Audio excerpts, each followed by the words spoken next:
एक रूप पुजवाए ब्रज गोपन के साथ मां काना मांग मांग के खाए। बड़े ध्यान से सुनना।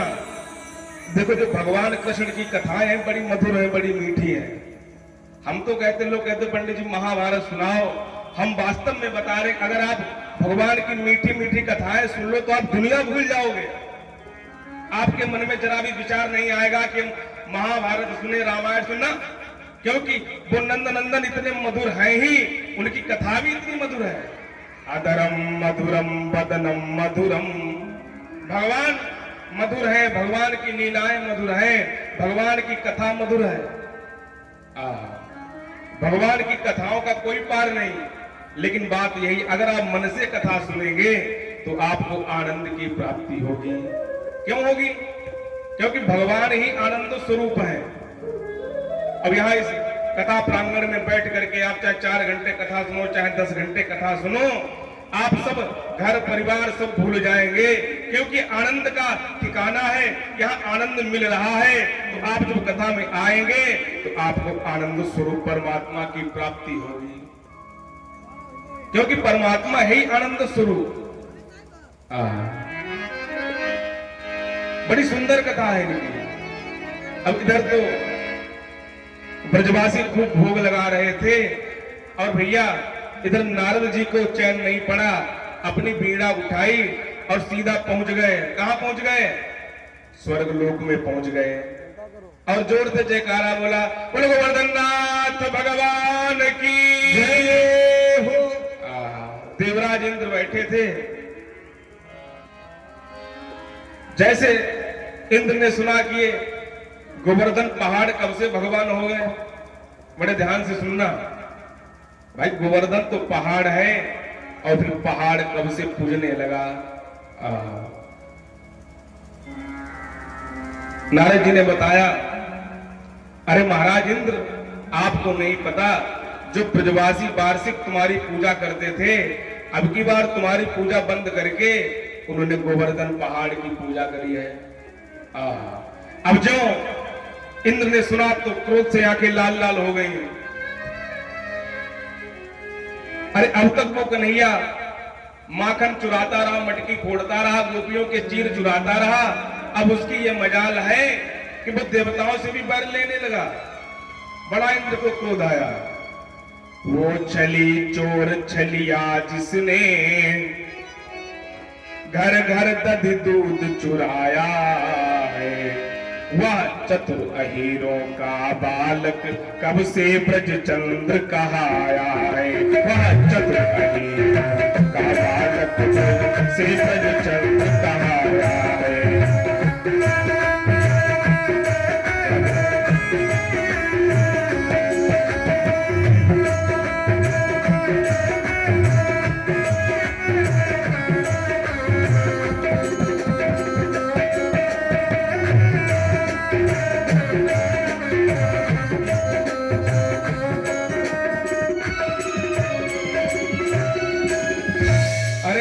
अब तक माखन चुराता रहा, मटकी फोड़ता रहा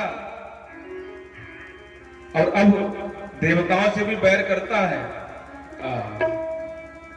इंद्र को बड़ा क्रोध आया और इंद्र ने क्या किया, 49 पवनों को आदेश दे दिया, कहा जाओ ऐसी ब्रजमंडल पर वर्षा करो, ऐसी वर्षा करो कि सारा ब्रजमंडल जल में मग्न हो जाए। गड़म सांवर्तकम नाभम, ध्यान देना, ऐसे ऐसे मेघों को आदेश दे दिया जो मेघ प्रलय में बरसाए जाते हैं। कहा जाओ ब्रजमंडल पर इतना जल बरसाओ सारा ब्रजमंडल डूब जाए। हे पवन चलो तुम ब्रज पर यूं, रह जाए पेड़ पौधे न कहीं।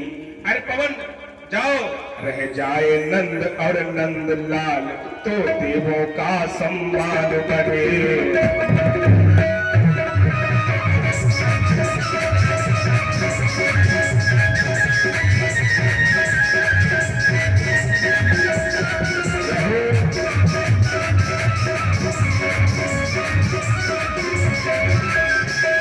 अब तो जोर जोर के बादल आए भैया ध्यान देना, और ब्रजमंडल पर जल बरसने लगा। आहा, श्री राधे, इतना जल वर्षा, इतना जल वर्षा, मानो सारा ब्रजमंडल जल में डूबने लगा हो। शिवरंजनी, श्री राधे, अब जल बरस रहा है। श्री राधे, अब जब ब्रजवासियों ने इतना जल बरसता देखा तो सब भागते भागते कन्हैया के पास गए। कन्हैया, हमने तुम्हें पहले ही मना किया था कि देवताओं से बैर करना अच्छी बात नहीं। हमने तुम्हें पहले रोका था कि इंद्र की पूजा न रुकवाओ, तुम नहीं माने। अब देखो इंद्र महाराज क्रोधित हो गए हैं, इतना जल बरसा रहे हैं, इतना जल बरसा रहे हैं। कन्हैया नंदन, हमें तो लग रहा है हम सब डूब करके मर जाएंगे। सारे ग्वाल बाल, मैया यशोदा भागती भागती आई। अरे कन्हैया, अब तुम ही कुछ करो, अगर थोड़ी देर जल और बरसा तो सारा ब्रजमंडल जल में ही डूब जाएगा। भगवान ने कहा, मैया हम क्या करें? अरे मैया हम क्या कर सकते हैं? गोपियां आ गई, हे केशव, कन्हैया अब तुम ही हमारी रक्षा करो। सारे ग्वाल बाल आ गए। ध्यान से सुनना, बड़ी सुंदर कथा है। भगवान ने कहा, देखो मित्रों, हम क्या कर सकते हैं? जब हमने गोवर्धन महाराज का भोग लगाया था तब उन्होंने कहा था कि आज से हम तुम्हारे कुल का खानदान सबकी रक्षा करेंगे। अब उन्हीं के पास चलो। अब भगवान ने सारे ग्वाल वालों को लिया और सबको लेकर के भगवान गोवर्धन तलहटी के किनारे पहुंच गए। अब भगवान ने कहा, देखो भैया, अब इन्हीं से कहो कि यही हमारी इंद्र से रक्षा करें। अब वो तो पहाड़ की रक्षा करने वाला। सब हाथ जोड़कर खड़े हो गए। अरे गिरिराज महाराज, हमारी रक्षा करो, हमारी रक्षा करो। गिरिराज धरण हम तेरी शरण, तेरी शरण हम तेरी शरण। आप लोग भी गाओ, तेरी शरण हम तेरी शरण, गिरिराज धरण प्रभु तेरी शरण, गिरिराज धरण प्रभु तेरी शरण।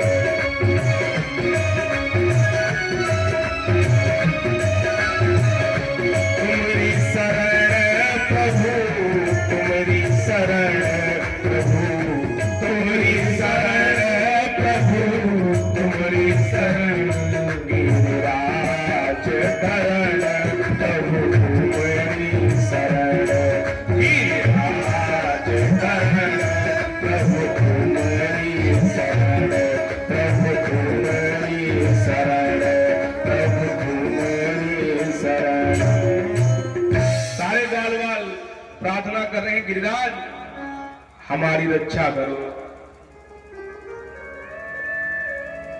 अब जब रक्षा करने के लिए गिरिराज महाराज नहीं आए, भगवान के आगे सबने हाथ जोड़ लिए, कन्हैया अब तुम ही रक्षा करो। भगवान ने कहा, हम कैसे रक्षा करें? कन्हैया, तुम 6 दिन के थे, तुमने पूतना को मार दिया, अघासुर को मारा, बकासुर को मारा। कन्हैया, तुमने बड़े बड़े राक्षस मार दिए। अब इस आपत्ति में भी तुम ही हमारी रक्षा करो। ग्वाल वालों को इतना व्याकुल देखा तो भगवान से रहा नहीं गया। भगवान ने कहा, देखो तुम सब अपने अपने नेत्रों को बंद करो। अब छोटे छोटे भगवान के मित्र थे, दामा, श्रीदामा, मधुमंगल। कहा, कन्हैया नेत्र क्यों बंद करें? अरे तुम्हें जो जादू टोना करना हो तो सामने करो। भगवान ने कहा, नहीं नहीं, तुम सब अपने नेत्रों को बंद करो। जैसे सबने अपने नेत्रों को बंद किया तो जो छोटे से कन्हैया सामने खड़े थे, और जब भगवान ने गोवर्धन पहाड़ को उठाया था तब उनकी उम्र केवल कितनी थी? 7 वर्ष की थी। जैसे सबने अपने नेत्रों को बंद किया तो 7 वर्ष के छोटे से कन्हैया ने 7 कोस लंबे चौड़े गिरिराज पहाड़ को अपने बाम हस्त की एक अन्य उंगली पर उठा लिया। गोवर्धनधारी भगवान भगवान की जय। जो भगवान ने गिरिराज पहाड़ को उठाया और सबसे कहा अपने अपने नेत्रों को खोलो। जैसे सबने अपने नेत्रों को खोला तो भैया क्या देखा, कुछ था न वहां, बस इतना ही, बस इतना परिवर्तन देखा, कुछ था न वहां बस।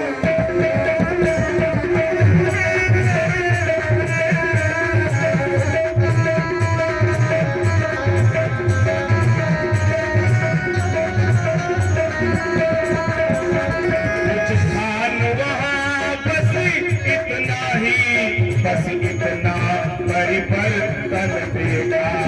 क्या देखा, मोहन की छोटी उंगली के नख पर गोवर्धन देखा।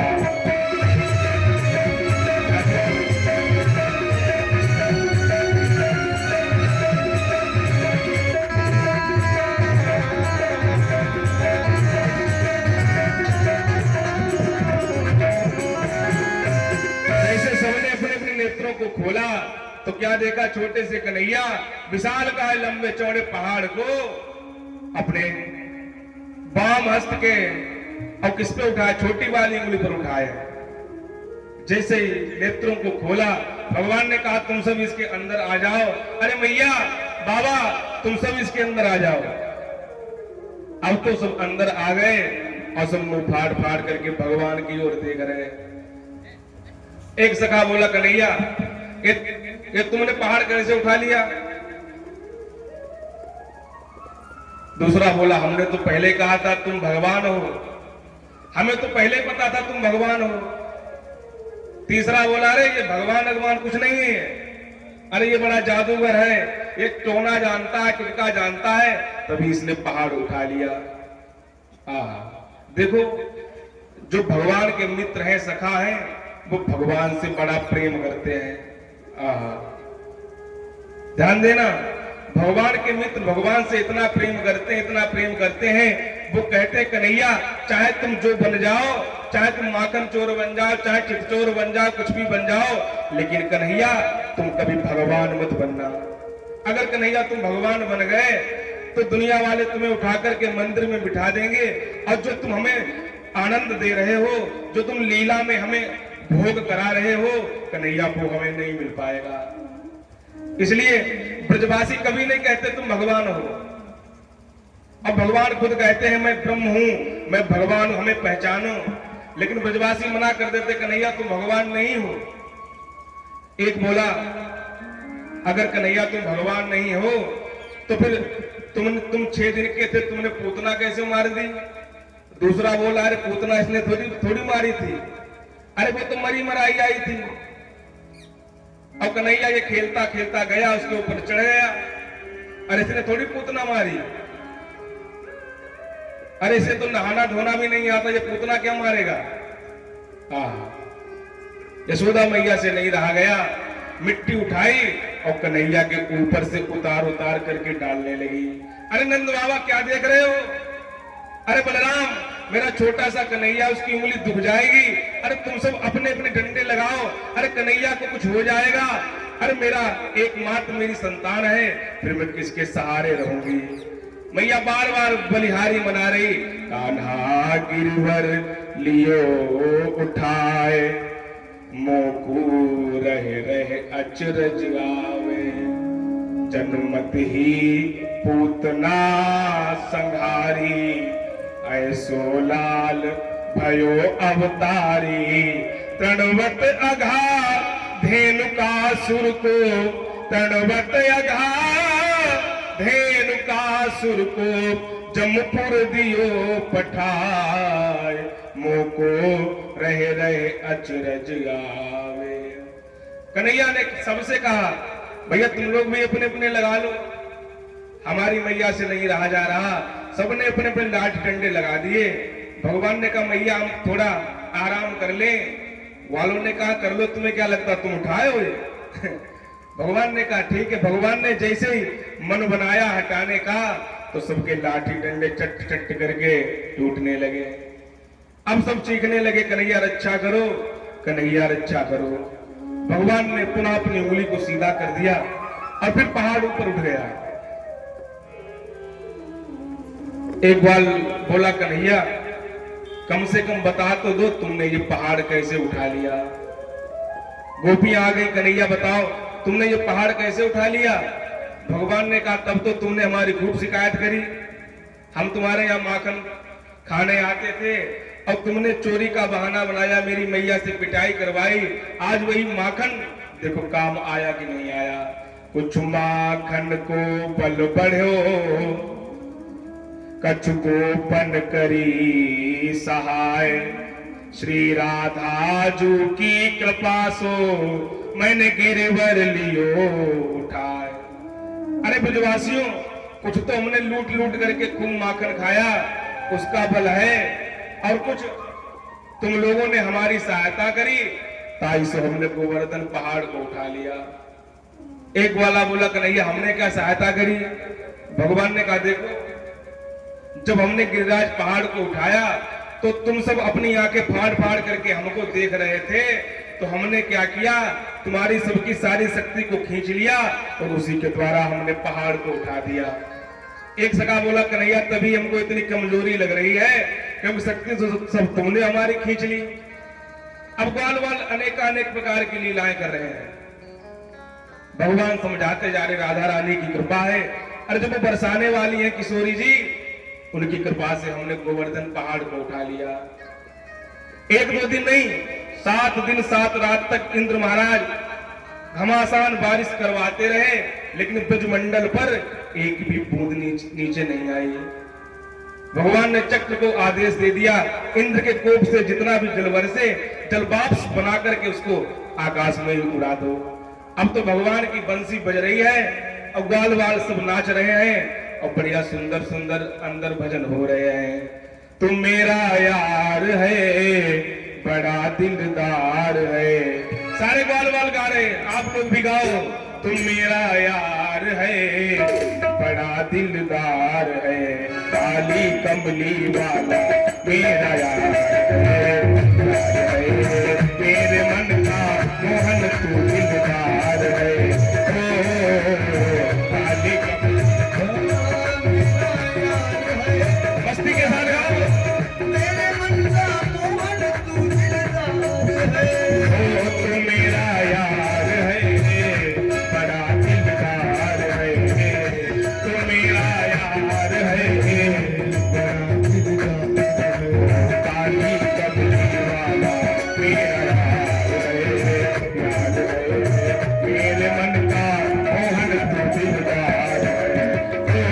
है, मेरे मन का मोहन तू दिलदार है।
श्याम सल्ले तू तो मेरा यार है,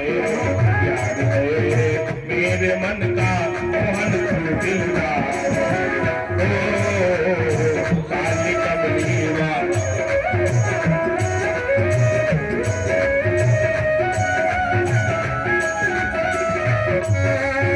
जय हो।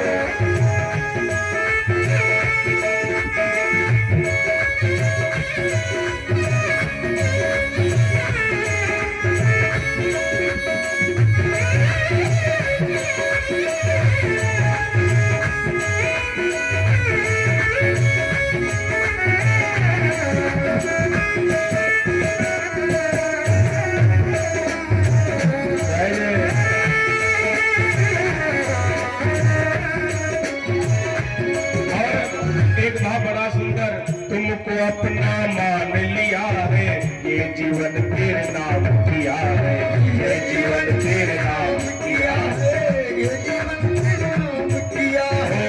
तुमको अपना मान लिया है, ये जीवन तेरे नाम किया है, ये जीवन तेरे नाम किया है, यह जीवन तेरे नाम किया है। ओ श्याम सलोने तू मेरा ही यार है, यार है, मेरे मन का मोहन तू दिलदार है। ओ काली कमली वाला मेरा यार है, यार है, मेरे मन का मोहन तू दिलदार है। ओ काली कमली वाला मेरा यार है, यार है, मेरे मन का मोहन तू दिलदार, मेरे मन का मोहन तू दिलदार है, मेरे मन का मोहन तू दिलदार। बस्ती वारे की 7 दिन 7 रात तक खूब जल वृष्टि हुई, लेकिन एक बूंद भी नीचे नहीं आया। इंद्र का अभिमान चूर हो गया, ऐरावत हाथी से कूदा और भगवान के चरणों में गिर गया। कृष्णाय वासुदेवाय देवकी नंदनाय च नंद गोप कुमाराय श्री कृष्णाय वयम नमः। हे नंद के लाला, देव की नंदन, हम आपको जान नहीं पाए, आप हमें क्षमा करो।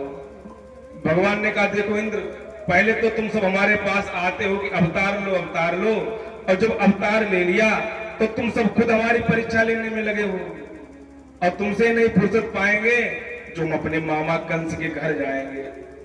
इंद्र बड़ा लज्जित हुआ, माफी मांगी, इंद्र वहां से चला गया।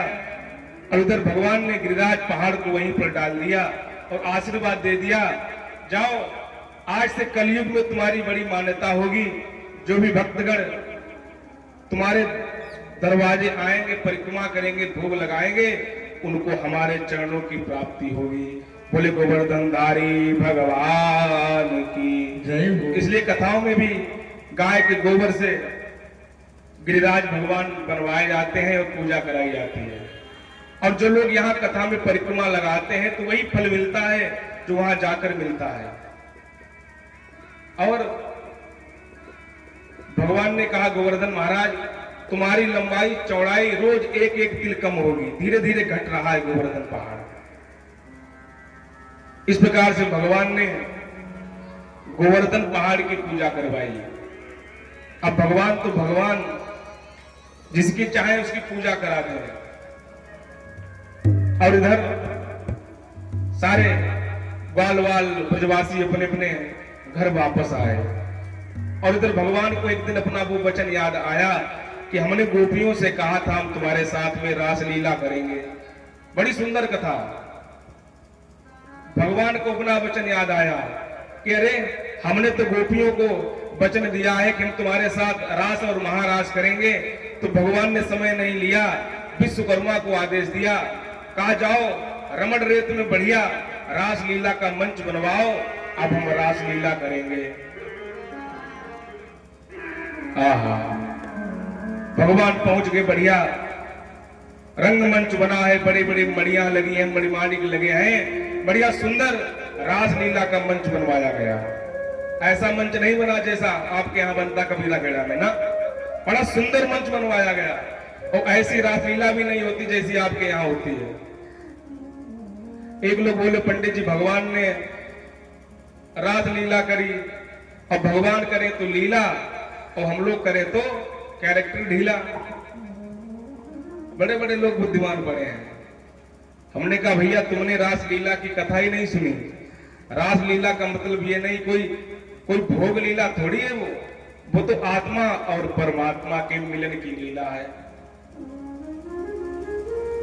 आहा, भगवान ने गोपियों को वचन दिया था, गोपियों हम तुम्हारे साथ में रास और महारास करके जो हम लोग अलग अलग दिख रहे हैं वो हम सब एक हो जाएंगे। रास का मतलब क्या होता है? रसो वैसा, अनेका अनेक रस जब एक जगह इकट्ठे हो जाते हैं तो उसे भैया रास कहते हैं। आपने देखा होगा खेतों में भी रास लगाई जाती है, गेहूं की रास होती कि नहीं होती? और वही जब पूरे खेत में अन्न पड़ा होता तब उसे रास नहीं कहा जाता, तब उसे कहा जाता है सीला। लेकिन जब वो एक जगह पर एकत्रित कर लिया जाता है तो उसे रास कहा जाता है। भगवान ने सारी व्यवस्थाएं कर ली और रात का समय भगवान ने 6 महीने की रात बना दी। बड़े ध्यान से सुनना। और भगवान पिता रात्रि शरदोत फुल्ल मल्लिका विचरण तुम मनश्चक्र योग माया मुपासिता। देखो, रासलीला की कथा सुनाने से पहले श्री सुखदेव महाराज जी कहते हैं कि भगवान पिता रात्रि का जरा सावधान हो जाओ, ये कोई साधारण पुरुष की लीला नहीं है, ये स्वयं भगवान की लीला है। आहा, भगवान ने क्या किया? विचार किया, एक एक गोपी को कहां बुलाएंगे। अपने अधरों पर बंसी रखी और उसमें स्वर भरा। निसम्य गीतम तदनंग वर्धनम ब्रजस्त्रिया कृष्ण गृहीत मानसा आजत मुरन्यो मलचितोद्यम सयत्र कांतो जबलोल कुंडला। बड़े ध्यान से सुनना। भगवान ने जैसे ही अपनी बंसी में सुर फूंका और वो बंसी की आवाज जैसे गोपियों की कान में पड़ी तो सारी गोपियां अपनी सुध-बुध भूल गई। आहा, मानो उस बंसी की आवाज में गोपियों को लग रहा हो वो बंसी बार बार आवाज लेकर कह रही है, अरे गोपी चलो, कन्हैया ने तुम्हें बुलाया है, कन्हैया ने तुम्हें बुलाया है। अब बंसी बज रही है। बंसी बाले मोहना बंसी नेक बजाए, तेरी बंसी मन हरो घर अंगना सुहाए। जैसे गोपियों कि कानों में बंसी की आवाज पड़ी, सब सुध बुध खो गई। श्री सुखदेव महाराज जी कहते हैं कि कोई कोई गोपी गाय दूने जा रही थी, गाय दूने जा रही थी, और जैसे बंसी की आवाज कान में पड़ी तो जो पात्र हाथ में लिए थी बटलोई, वो साथ में ही लेकर भागती जा रही है। पागल हो गई, बावरी हो गई।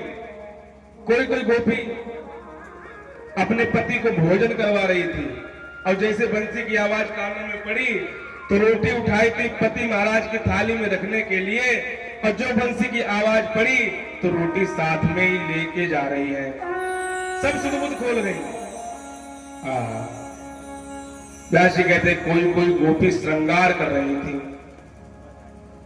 अब श्रृंगार कर रही थी, जैसे बंसी की आवाज कानों में पड़ी तो ऐसा लगा कहीं विलंब ना हो जाए, देर ना हो जाए, तो जल्दी जल्दी में सब उल्टा पुल्टा श्रृंगार कर लिया। काजल लगाना था आंखों में और पूरे मुंह में लगाए बैठे। पाउडर समझ लिया काजल को, पूरा मुंह पोत लिया। लाली लगानी थी होठों में तो आंखों में लगाए बैठी। बड़ा विचित्र श्रृंगार कर लिया।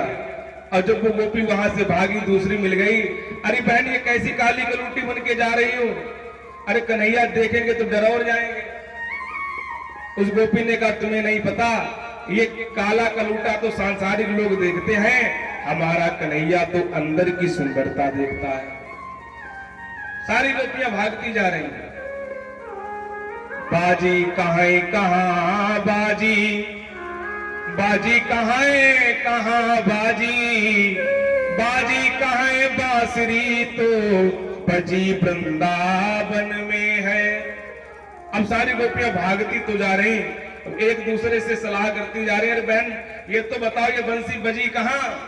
ये बंसीधर ने बंसी बजाई, लेकिन ये बंसी बजाई कहाँ से? एक बोली, बहन हमें तो लग रहा है कि ये बंसी वृंदावन में ही बजी है। अब सारी गोपियां सुध-बुध भूल करके बंसी की आवाज पर भागती भागती चली जा रही है। और सब बेचैन है। कोई दूध का पात्र हाथ में लिया है, कोई रोटी लिया है, कोई लकड़ी हाथ में लिया है, सब पागल जैसा रूप बनाए हुए कन्हैया की बंसी पर मोहित होकर के सब भागती हुई जा रही है। कन्हैया तेरी मुरलिया बैरन भई रे, कन्हैया तेरी मुरलिया बैरन भई रे, कन्हैया तेरी मुरलिया बैरन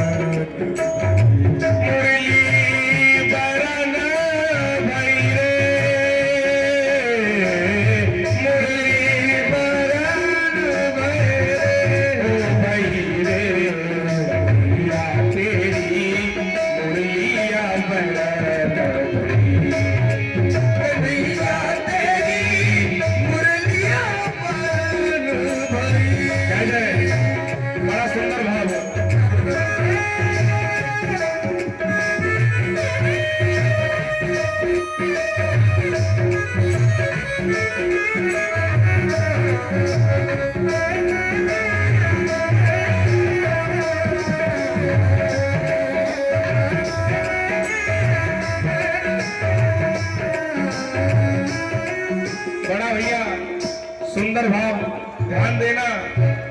कन्हैया तेरी मुरलिया बैरन भई रे, कन्हैया तेरी मुरलिया बैरन भई रे।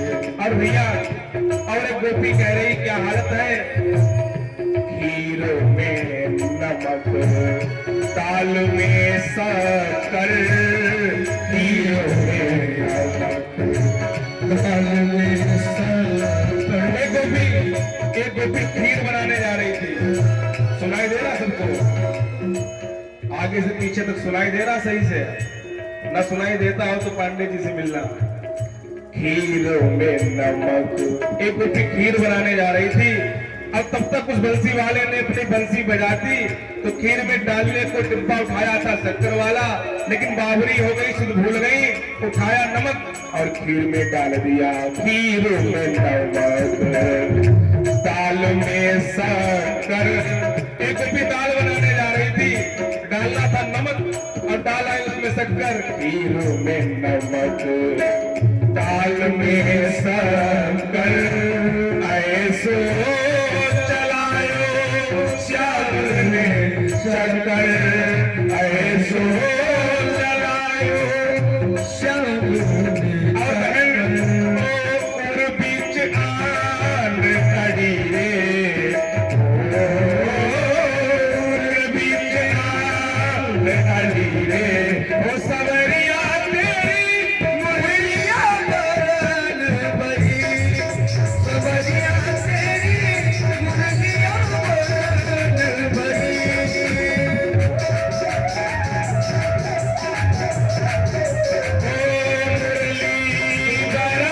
भई।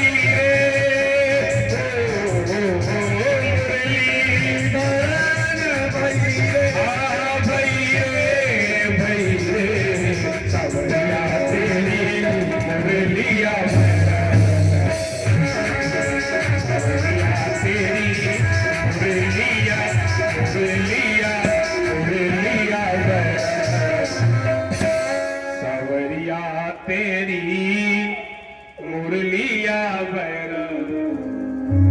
बड़ा हाल बेहाल है गोपियों का। खीर में नमक दाल में शक्कर, ऐसो चलायो श्याम ने चक्कर। बड़ी पागल है गोपियां। अब बंसी की आवाज पर भागती भागती जा रही और वहीं पहुंच गई जहां पर खड़े खड़े वो बंसीधर नंद नंदन मधुसूदन अपनी मधुर मधुर बंसी बजा रहे थे। जरा ध्यान से सुनना। लोग कहते हैं कि पंडित जी कथा नहीं समझ में आती। हम कहते हैं कैसा भी श्रोता क्यों न हो, अगर कथा समझ में न आ जाए तो फिर कहना ही बेकार। सारी गोपियां वहीं पहुंच गई। अब भगवान अपनी बंसी बजा रहे हैं, सब लाइन लगा करके गोपियां आ गई। भगवान ने जब गोपियों को देखा तो बंसी बजाना बंद कर दिया। रात का समय है।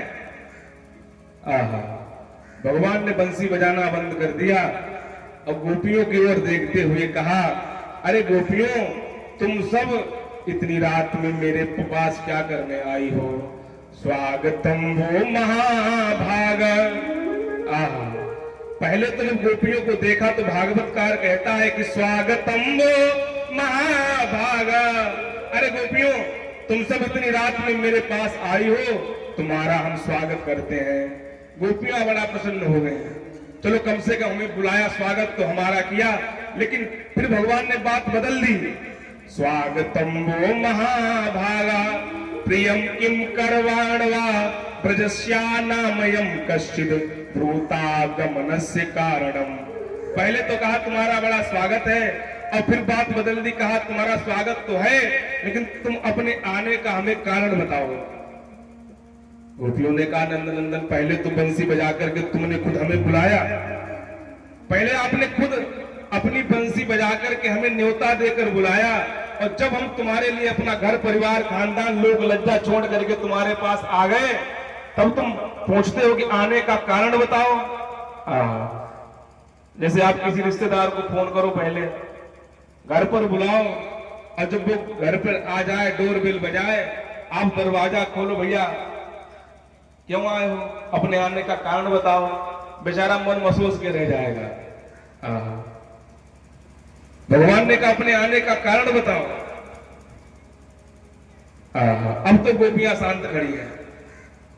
भगवान ने कहा, देखो हम तो पर पुरुष हैं, रात का समय है, और तुम सब इतनी रात को मेरे पास क्या करने आई हो? मातरा पितरा पुत्रा भ्रातरा पतियश्वा ब्रजस्या। अरे देवियों, तुम्हारी माता तुम्हें ढूंढ रही होगी।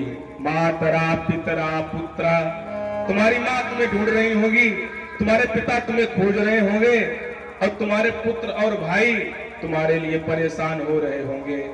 इसलिए देवियों, तुम्हारे पति भी तुमको ढूंढ रहे होंगे, इसलिए अभी कुछ नहीं हुआ, तुम वापस लौट जाओ घर।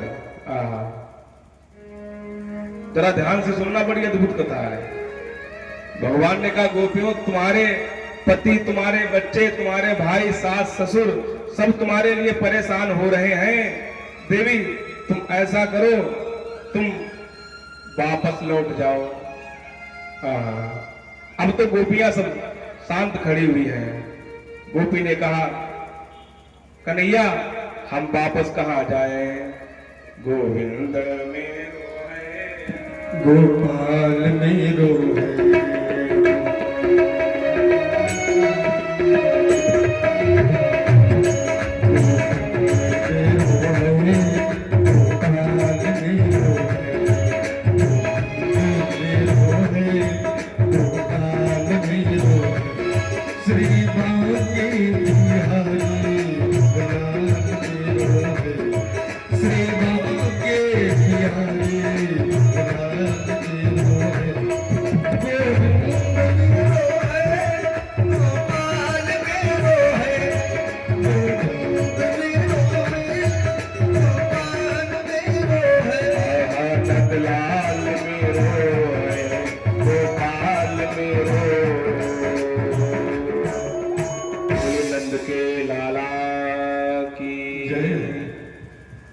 भगवान ने कहा, अपने आने का हमें कारण बताओ।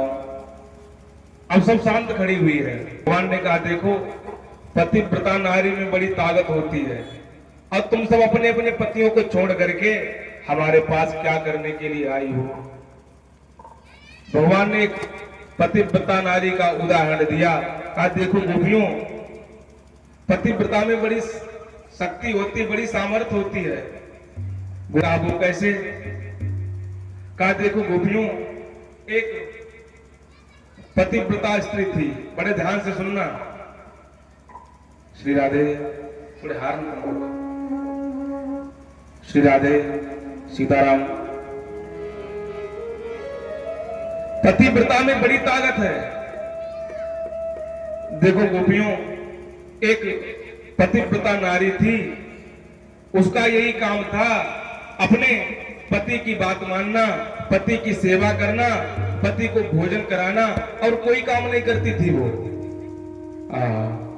का एक दिन वो पतिव्रता नारी बैठी हुई थी, उसका पति कहीं काम पर गया था, तो शाम को जब वो काम करके वापस आया, गर्मी का मौसम था, अपनी पत्नी की गोद में सर रख करके उनका पति सो गया।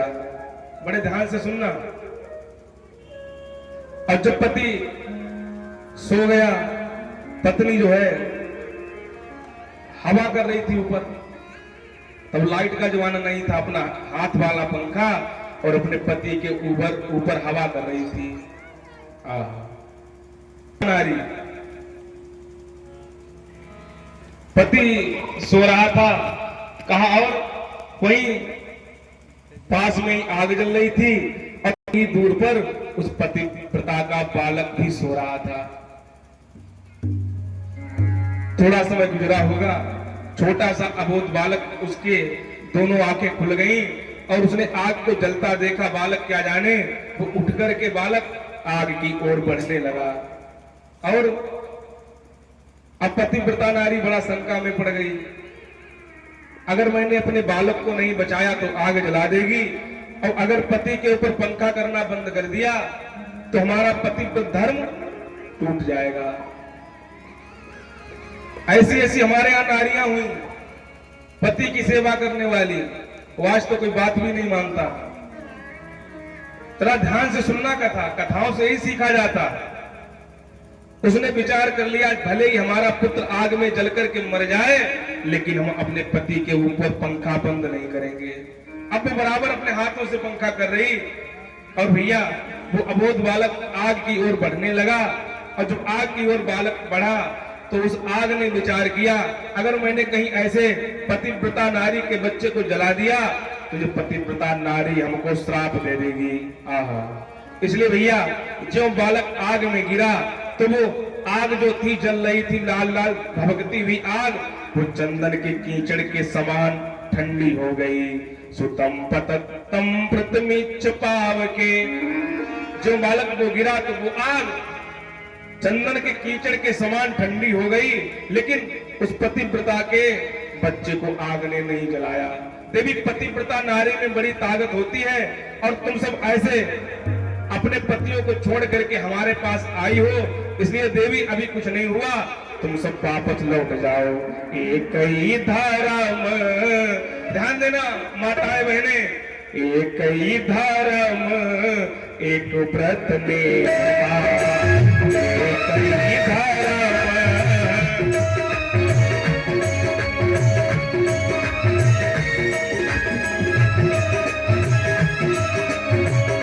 एक ही धर्म,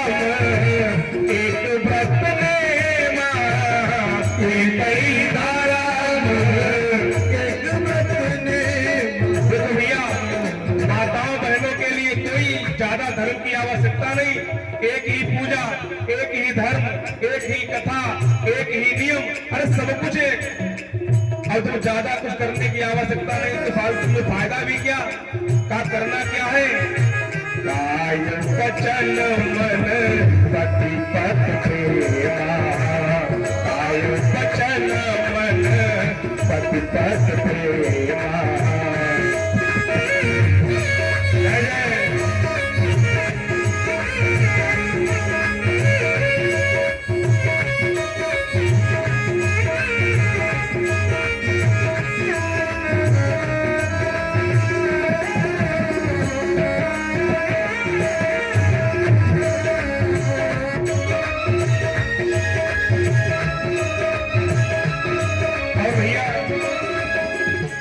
एक लोगों ने कहा, पंडित जी वो तो गरीब है, वो तो बूढ़े हैं, भैया पति चाहे कैसा भी हो, वृद्ध रोगी बस जड़ धन नहीं ना, वृद्ध रोगी बस जड़ धन नहीं ना, अंध बधिरे को भी अति दीना, अंध बधिरे ऐसे पति कर अपमाना, करो दुख नाना। श्री राम जय राम जय जय राम, श्री राम जय राम जय जय। एक ही धर्म एक व्रत ने, माताओं बहनों के लिए कोई दूसरा धर्म ही नहीं। कथा सुनो न सुनो कोई बात नहीं, और कुछ करो न करो कोई बात नहीं, गंगा नहाओ न नहाओ कोई बात नहीं। कहा जब तुम्हें प्रमोशन ही दे दिया गया है, ऊपर से ही विधाता ने बनाकर भेज दिया है कि खाली तुम अपने पति की सेवा करो, पति की बात मानो, बढ़िया बढ़िया भोजन कराओ, तो तुम्हें सब मिल जाएगा। और वृद्ध रोग बस, चाहे पति वृद्ध हो, चाहे रोगी हो, चाहे बूढ़ा हो और चाहे गरीब हो, अंध बधिर क्रोधी अति दीना, चाहे अंधा हो, बहरा हो, क्रोधी हो। कुछ लोग कहते पंडित जी वो तो बड़ा गुस्सा करते हैं, अब वो गुस्सा करते हैं तुम शांत हो जाओ। फिर पति पत्नी तो लक्ष्मी नारायण की जोड़ी है, शंकर पार्वती की जोड़ी है। अरे दोनों को आपस में प्रेम पूर्वक ही रहना चाहिए। बोले व्यास जी महाराज की जय हो। दोनों को प्रेम पूर्वक ही रहना चाहिए। अब यदि कोई भी पत्नी अगर पति का अपमान करती है, स्वप्न में भी अपमान करती है, तो नारी पाव जमपुर दुख नाना, उसे जमपुर का आवास मिलता है। 7 दिन कथा खूब सुनो, खूब खपड़ी हिलाओ, और पति को पानी न पिलाओ, सास ससुर की सेवा बिल्कुल ना करो, तो भैया कथा सुने न सुने क्या फायदा। पतिर ब्रह्मा पतिर विष्णु पतिर देवो महेश्वरा, पतिर देवो महेश्वरा।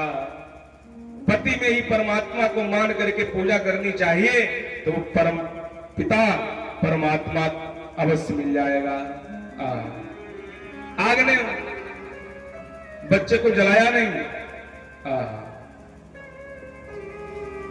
लेकिन खाली खाली पति के लिए थोड़ी सब कुछ है। खाली इन पति की दिन भर सेवा हो, पूजा हो, आरती हो। अगर पत्नियों के लिए एक ही नियम व्रत है, तो पतियों के लिए भी एक ही नियम व्रत है। एकादशी रहो न रहो, सोमवार व्रत रहो, मंगलवार व्रत रहो न रहो, फिर क्या रहो। कहा पत्नी अगर एक पति धर्म का पालन करती है तो सारे फलों का लाभ मिलता है। उसी प्रकार पति को भी एक पत्नी धर्म का पालन करना ही चाहिए। अगर पत्नी के लिए एक ही नियम व्रत है, तो पति के लिए भी एक ही नियम व्रत है। कहा क्या नियम व्रत है? धन पराव विष ते विष भारी, धन पराव विष ते विष भारी, धन पराव विष ते विष भारी। ओ धन पराव विष ते विष भारी, धन पराव विष ते विष भारी। जननी समझा नहीं पर नारी, जननी समझा नहीं पर नारी, जननी समझा नहीं पर नारी। भैया ध्यान देना, अगर पत्नियों के लिए यही नियम है, तो पतियों का भी यही धर्म है कि जननी सम देखई पर नारी। शत्रुघ्न जी अगर चाहते हो कि सीता जैसी पत्नी मिले, तो तुमको भी राम जैसा बनना पड़ेगा। सास अगर चाहती है कि सीता जैसी बहू मिले, तुमको भी कौशल्या बनना पड़ेगा। अब तुम बोलो मंथरा और बहू चाहो सीता जैसी रोज सेवा हो, पैर दबाए जाए, तो भैया नहीं दबने वाले। पहले खुद कौशल्या बनो। बहू तो सीता होती ही होती, लक्ष्मी का रूप होती है। पतियों को भी एक ही नियम का पालन करना चाहिए।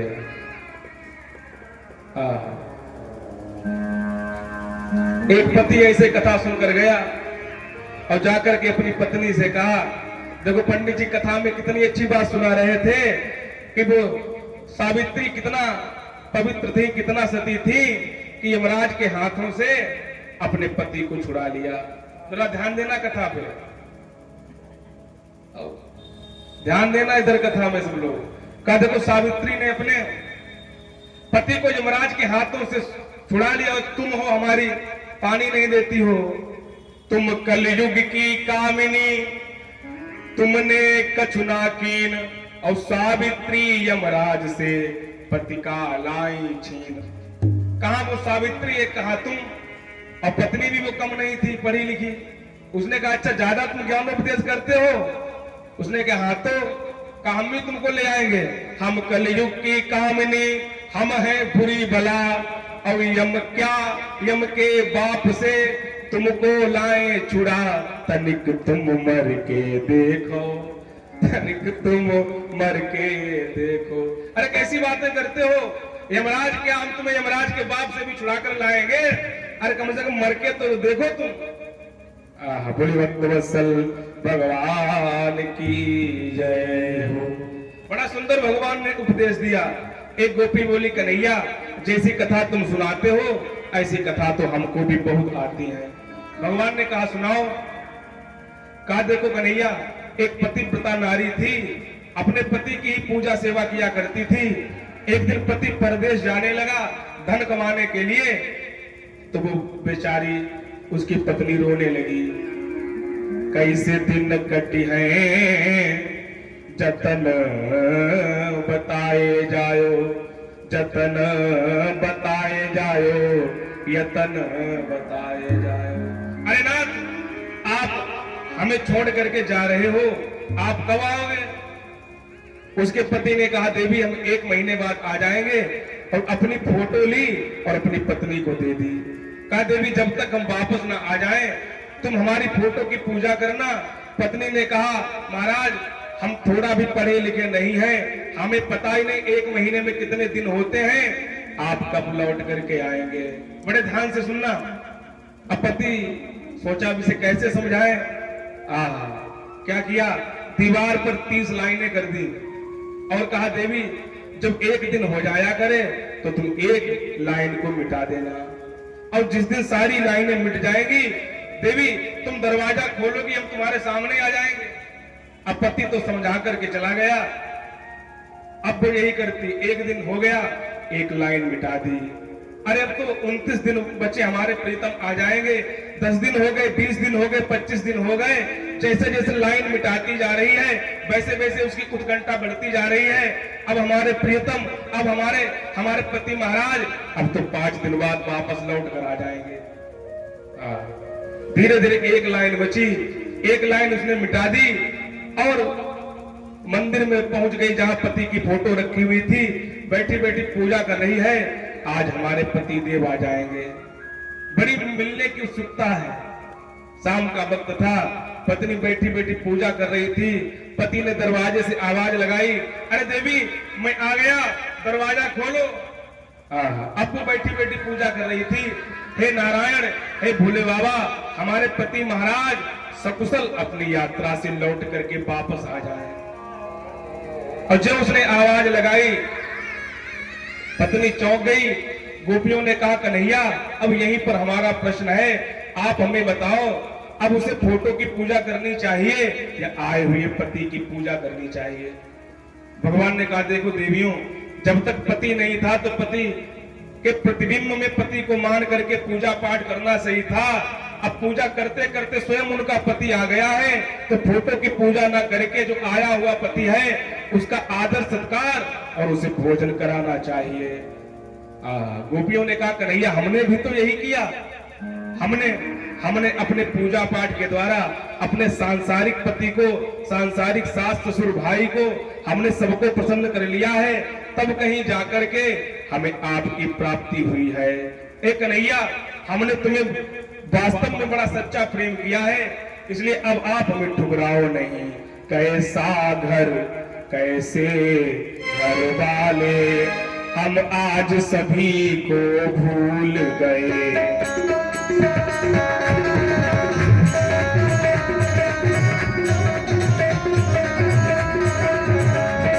कैसा घर कैसे घर वाले हम आज सभी को भूल गए। और कन्हैया है रोटी चर्चा ही क्या,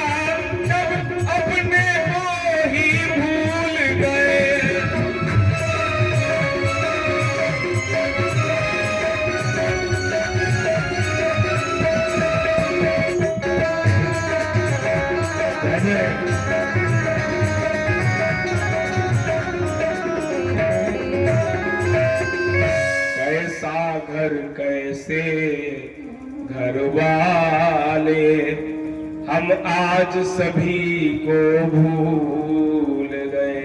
है कन्हैया, हमने तुम्हारे लिए अपना सारा घर परिवार सब कुछ छोड़ दिया है, इसलिए कन्हैया अब हमें ठुकराओ नहीं। अगर तुमने यदि हमें आज ठुकरा दिया, न तो हम घर के रह जाएंगे और न हम बाहर के रह जाएंगे। इसलिए हे गोविंद, अब तुमको अपनाना ही पड़ेगा। भगवान बड़ा प्रसन्न हो गए। भगवान ने कहा, गोपियों, मैं तो तुम्हारी परीक्षा ले रहा था। देखो गोपियों, हम प्रेम करने वालों से प्रेम करते हैं। प्रेम दो प्रकार का होता है गोपियों, एक स्वार्थ का प्रेम और दूसरा निस्वार्थ का प्रेम। जो हमसे निस्वार्थ गोपियों प्रेम करता है, उससे हम भी बड़ा प्रेम करते हैं। स्वार्थ वाला प्रेम कैसा?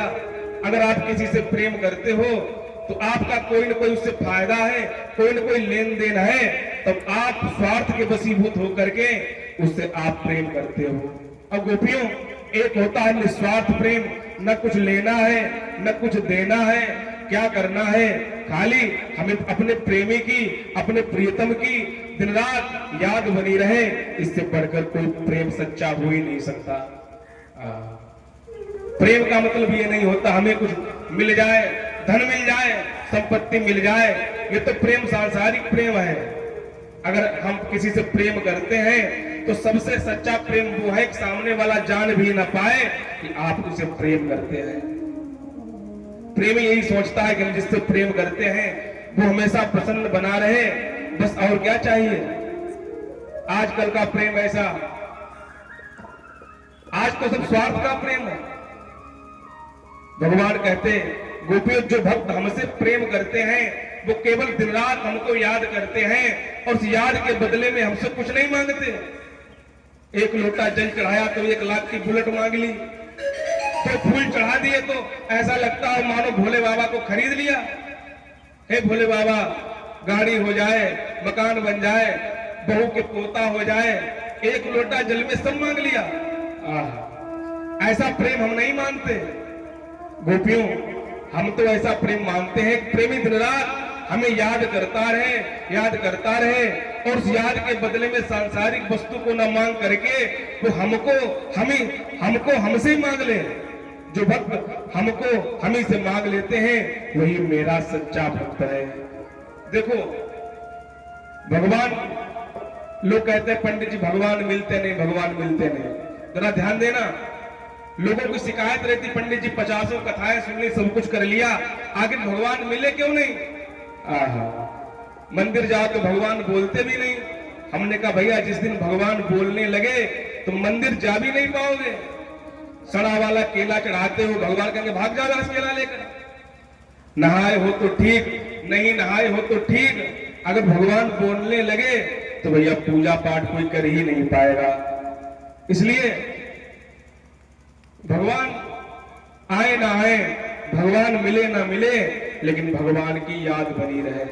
लो आ गई उनकी याद, वो नहीं आए। लो आ गई उनकी याद, वो नहीं आए। भगवान आए ना आए, भगवान की याद बनी रहे। भगवान गोपियों से प्रसन्न हो गए। अब भगवान ने सबसे पहले गोपियों के साथ में रासलीला को किया। रासलीला में भगवान ने क्या किया? भगवान अकेले हैं और अनेक गोपियां हैं। देखो रासलीला में उसी को प्रवेश मिलता है जो गोपी बनता है।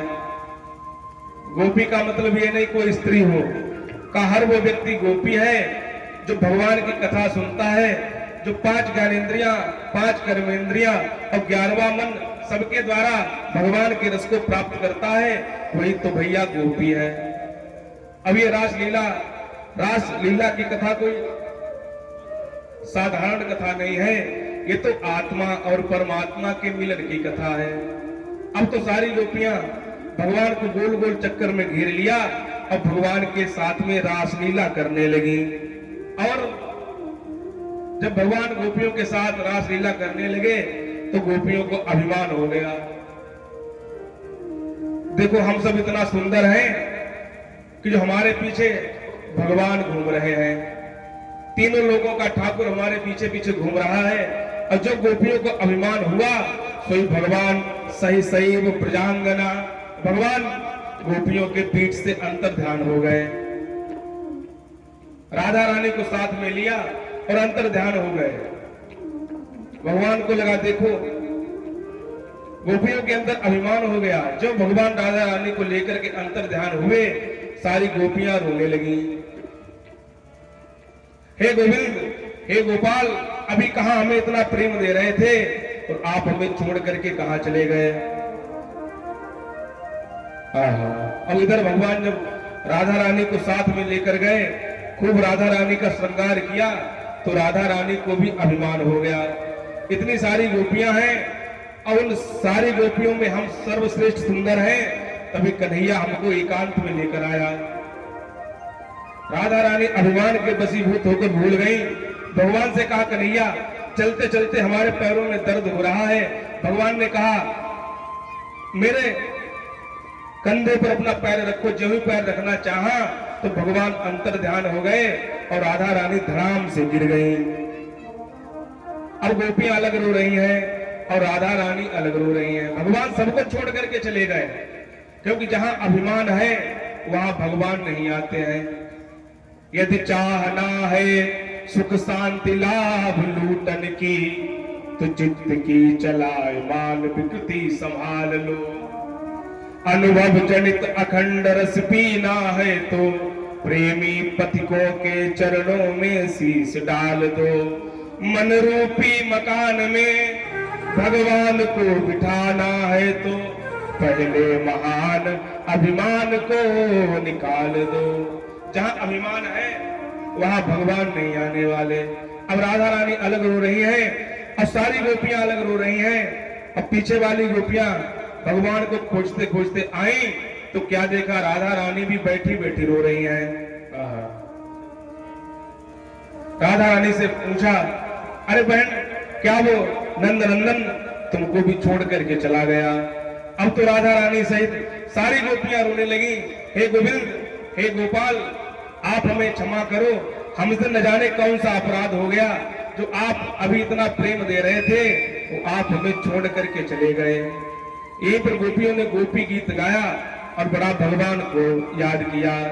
घनश्याम तुम्हें ढूंढने जाए कहां कहां, घनश्याम तुम्हें ढूंढने जाए कहां कहां, घनश्याम तुम्हें ढूंढने जाए घनश्याम तुम्हें ढूंढने जाए कहां कहां, घनश्याम तुम्हें ढूंढने जाए कहां कहां, अपनी विरह की याद सुनाए कहां कहां, अपनी विरह की याद सुनाए कहां कहां। एक गोपी ने कहा कन्हैया तेरी नजर में जुल्फ में मुस्कान मधुर में, तेरी नजर में जुल्फ में मुस्कान मधुर में। ऐ कन्हैया मेरा मन एक जगह लगा होता तो हम छुड़ा भी लेते। तुम्हारे बड़े बड़े नेत्रों ने हमें पागल कर दिया, तुम्हारे घुंघराले बालों ने हमें दीवाना बना दिया। कन्हैया तेरी नजर में जुल्फ में मुस्कान मधुर में उलझा है हाँ उलझा है, उलझा है, सब में दिल तो छुड़ाए कहाँ कहाँ श्याम तुम्हें भूलने जाए कहाँ जाऊं।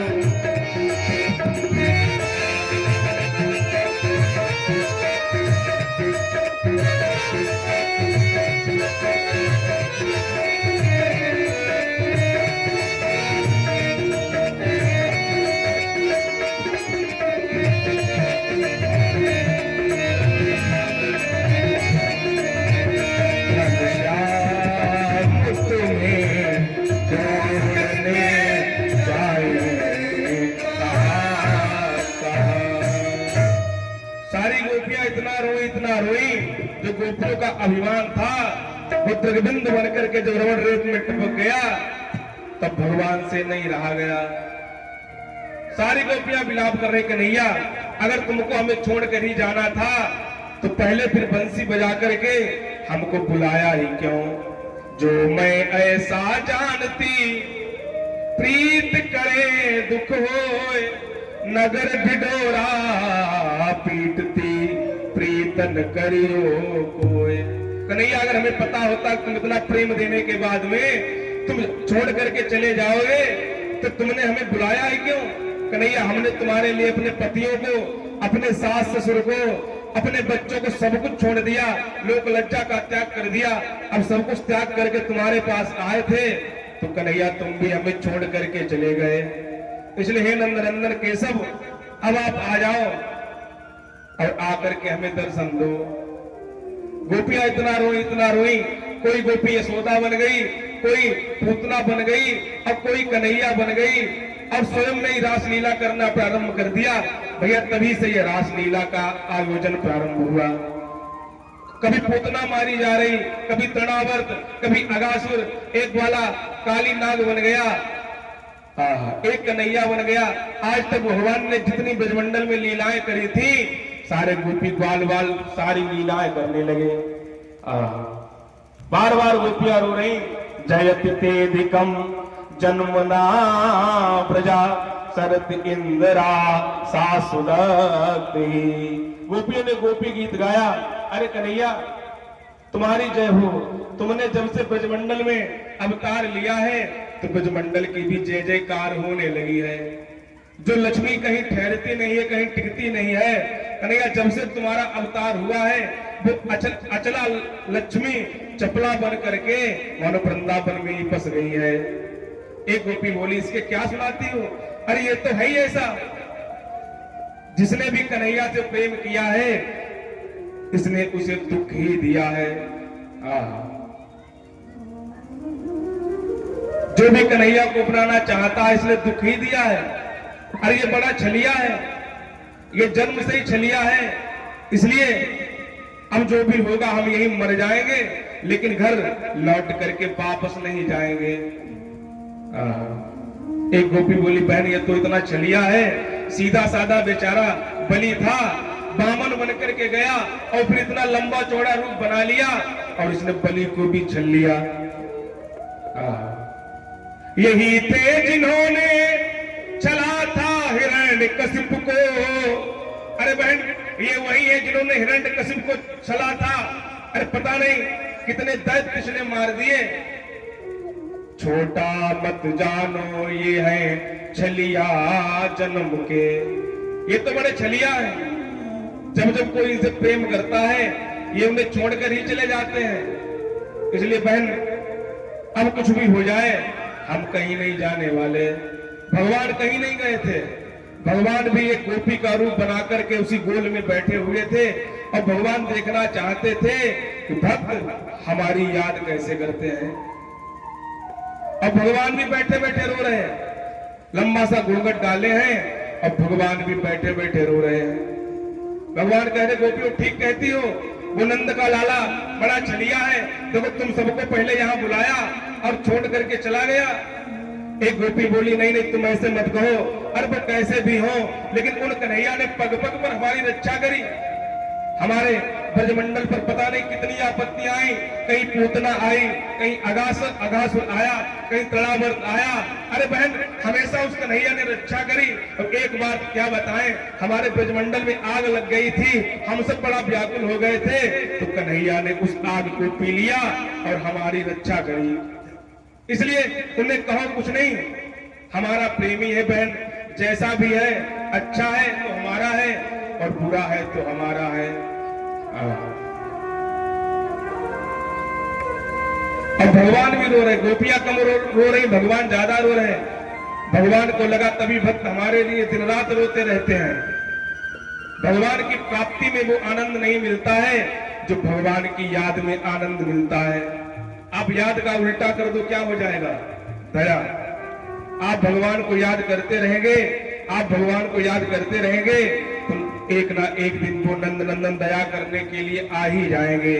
गोपियां इतना रोई, सारा जब उनका अभिमान अश्रु माध्यम से बह गया, तो भगवान गोपियों के बीच से ही प्रकट हो गए। बोले रास राजेश्वर भगवान की जय। अब तो सारी गोपियां भगवान से लिपट गई। नंद नंदन तुम कहां छोड़ करके चले गए थे? भगवान ने कहा देखो गोपियों, जहां अभिमान है वहां हम नहीं रहने वाले। अब तुम्हारा अभिमान दूर हो गया तो हम तो तुम्हारे अंदर ही विद्यमान है, लेकिन अगर हमें प्राप्त करना है तो निर्मल मन जन सो मोहि पावा, निर्मल मन जन सो मोहि पावा, निर्मल मन जन सो मोहि पावा, निर्मल मन जन सो मोहि पावा, निर्मल मन जन सो मोहि पावा, सो मोहि पावा, पावा पावा पावा, मोहि कपट छल शीघ्र नभावा, मोहि कपट छल शीघ्र नभावा, निर्मल मन जन सो मोहि पावा, मोहि कपट छल शीघ्र नभावा। गोपियों, हमें तो वही प्राप्त कर पाता है जो निर्मल मन है, जिसके अंदर कोई कपट नहीं है। भगवान गोपियों से पुनः प्रसन्न हो गए। अब की बार भगवान ने सारी गोपियों के साथ में महाराज किया। जितनी गोपियां हैं भगवान ने उतने अपने रूप बना लिए और सबके हाथों में गलवैया डाल करके भगवान ने महाराज प्रारंभ किया। और उस महाराज को देखने के लिए स्वयं भोलेनाथ भगवान आए और यहीं पर भगवान का एक नाम पड़ा, प्रयोग योगेश्वर भगवान की। कामदेव आया, भगवान ने कहा तुम भी अपना पूरा जोर लगा लो। कामदेव चरणों में गिर गया, कहा भगवान आप हमें क्षमा करो।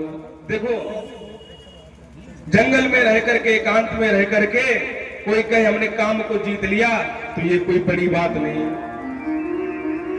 और अनेक सुंदरियों के बीच में रह करके, अनेक नारियों के मध्य में रह करके जो काम पर विजय प्राप्त कर ले, वो है योगी योगेश्वर भगवान श्री कृष्ण। बोले कृष्ण चंद्र भगवान की जय। इस प्रकार से भगवान ने रास और महाराज किया। भोले बाबा रास को देख करके अपने जीवन को धन्य बनाया। और जो गोपियां अलग थी, रास के द्वारा गोपी और भगवान सब एक हो गए। अब तो भगवान मधुर मधुर बंसी बजा रहे हैं और रास लीला हो रही है। मुझे ऐसी लगन तू लगा दे, मैं तेरे बिना पल न रहूं। मुझे ऐसी लगन तू लगा दे, मैं तेरे बिना पल न रहूं। मुझे ऐसी लगन तू लगा दे, तेरे बिना पल न रहूं। मुझे ऐसी लगन गाओ, मैं तेरे बिना पल न रहूं, मैं तेरे बिना पल न रहूं, मैं तेरे बिना पल न रहूं। दिल में प्रेम वाला दीप जला दे, तेरे बिना पल न रहूं। मुझे ऐसी लगन तू लगा दे,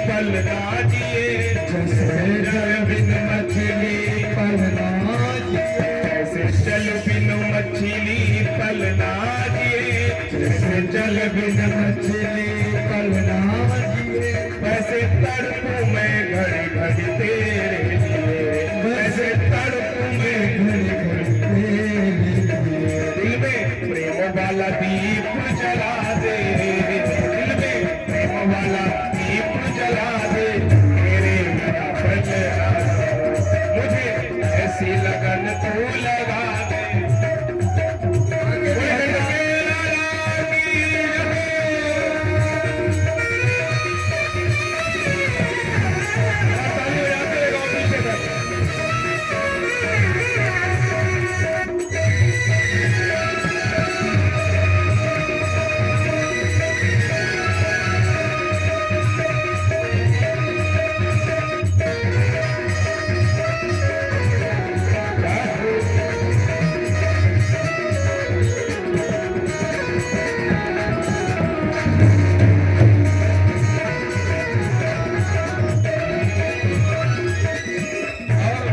बड़ा सुंदर भाव, तूने दिल को चुराया मैंने कुछ ना कहा, दिल को चुराया मैंने कुछ ना कहा, तूने दिल को चुराया मैंने कुछ ना कहा, दिल को चुराया मैंने कुछ ना कहा, तूने बड़ा तड़पाया मैंने कुछ ना कहा, तूने बड़ा तड़पाया मैंने कुछ ना कहा।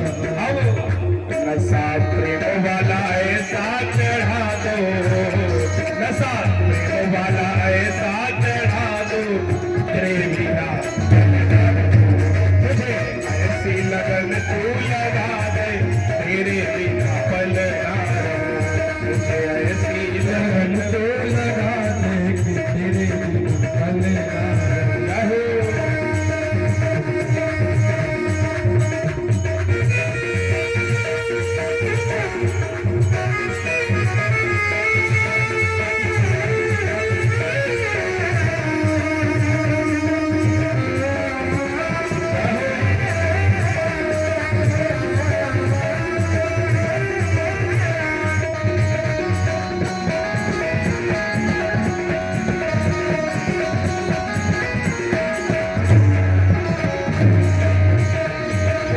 ऐसी लगन तू लगा दे, मैं तेरे बिना पल ना रहूं, मुझे ऐसी लगन तू लगा दे, तेरे बिना पल ना रहूं, ऐसी लगन तू लगा दे, तेरे बिना पल ना रहूं, मैं तेरे बिना पल ना रहूं, मैं तेरे बिना पल ना रहूं, मैं तेरे बिना पल ना रहूं, मुझे ऐसी लगन तू लगा दे, तेरे बिना पल ना रहूं, मुझे ऐसी लगन तू लगा दे, तेरे बिना पल ना रहूं, मुझे ऐसी लगन तू लगा दे, मैं तेरे बिना पल ना रहूं, मुझे ऐसी लगन तू लगा दे, बजाओ ताशो, मुझे ऐसी लगन तू लगा दे, तेरे बिना पल ना रहूं, ऐसी लगन तू लगा दे, तेरे बिना पल ना रहूं।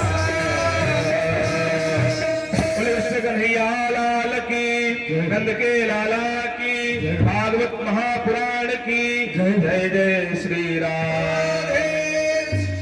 हमारे व्यास जी के द्वारा बड़ी सुंदर भागवत जी के माध्यम से आगे की बड़ी सुंदर सुंदर भगवान की लीलाओं का तथा स्वागत